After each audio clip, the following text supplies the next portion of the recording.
Assalamualaikum warahmatullahi wabarakatuh. Perkenalkan, nama saya Anita Fitriana dengan NPM A1A 02101 kelas 1C, Prodi Pendidikan Bahasa dan Sastra Indonesia dari Fakultas Keguruan dan Ilmu Pendidikan Universitas Bengkulu. Di sini saya akan menjelaskan materi tentang filsafat pendidikan sebelum abad 20 dengan dosen pengampu Dr. Muhammad Kristiawan SPD IMB. Langsung masuk ke materi, simak videonya teman-teman. Berikut alasan mengapa pendidikan memerlukan landasan filsafat. Yang pertama, filsafat menentukan tujuan pendidikan. Filsafat menentukan tujuan pendidikan memberikan gagasan orisinil tentang semua aspek pendidikan, khususnya tujuan pendidikan. Dikatakan bahwa filsafat pendidikan memberikan pandangan yang berbeda, namun situasi ini tidak berbahaya, melainkan membantu dalam memberikan pendidikan sesuai kebutuhan masyarakat. Perbedaan pandangan filsafat pendidikan mencerminkan keragaman dan keragaman kehidupan manusia. Filsafat pendidikan memandu proses pendidikan dengan menyarankan tujuan yang sesuai dari keagamaan, kehidupan, dan memilih sarana yang sesuai. Yang kedua, menyelaraskan tradisi lama dan baru di bidang pendidikan.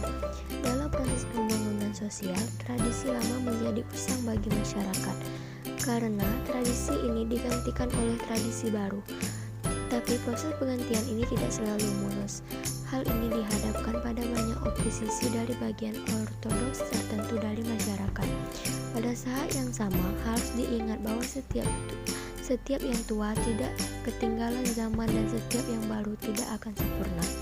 Oleh karena itu, ada kebutuhan untuk mengkoordinasikan keduanya untuk menjaga keharmonisan antara keduanya.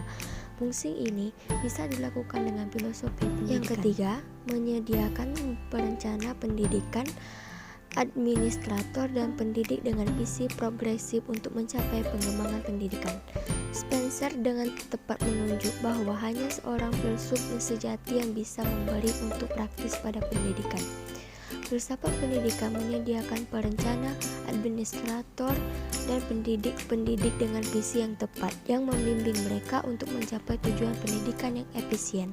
4. Mempersiapkan generasi muda untuk menghadapi tantangan zaman modern.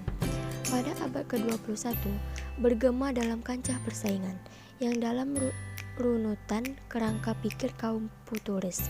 Abad ini dinobatkan sebagai abad pencerahan dan pengetahuan.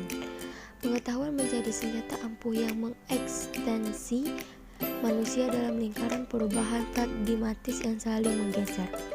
Filsafat pendidikan adalah pembimbing, kemudi, dan kekuatan pembebasan yang membantu kaum muda dan masyarakat luas untuk menghadapi tantangan zaman modern seperti yang kita rasakan pada saat ini.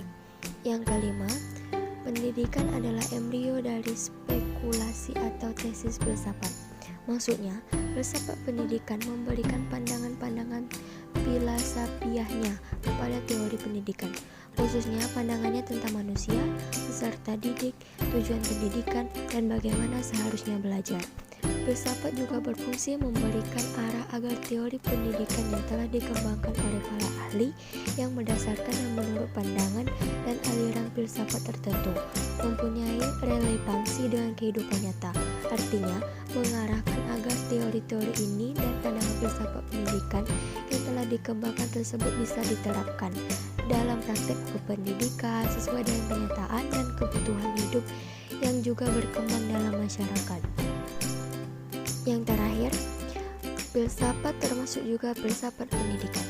Maksudnya, filsafat juga mempunyai fungsi untuk memberikan petunjuk dan arah dalam mengembangkan teori-teori pendidik melalui ilmu pendidikan.